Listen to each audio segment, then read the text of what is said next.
Magandang araw sa inyo lahat. Ako si Mark Torres o Sambalido from 10 Masipag. Itong aking ginawang dagli na pinamamagatang sibuyas. Halina't pakinggan ang aking ginawang dagling sibuyas. Sibuyas.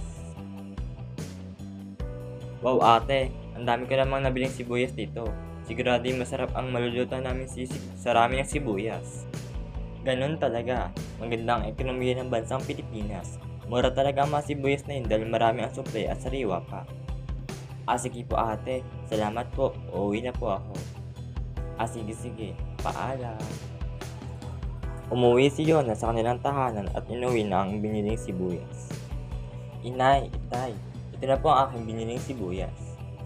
Grabe yung dami naman. Masarap na nga luto ko, masasarap pa lalo. Magbabagong taon na. Dapat marami tayong handa para sa nalalapit at bagong taon. Makalipas ang 3 taon. Grabe, ang dami nangyari sa huling 3 taon. Nagka-pandemya, nagka-naguguho ang mundo sa maraming negatibo nangyari. Nakakapanibago talaga. Yona, bumili ka muna ng 6 na sibuyas. O eto, 20 pesos. Kasya na siguro dyan ang 6 na sibuyas dyan. Sige po. Pumunta sa palengke si Yona. Pabili nga po 6 na sibuyas.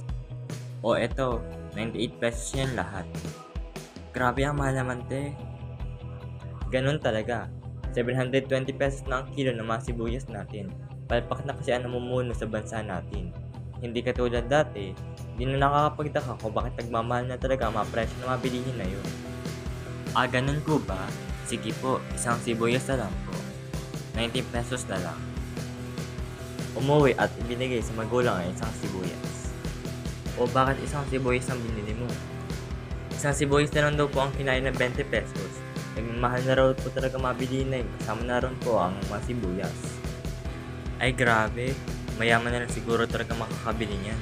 Di na naging luxury na yun Kahit simpleng sibuyas, mahal na rin Tipirin na lang natin para mag-asya sa Noche Buena natin.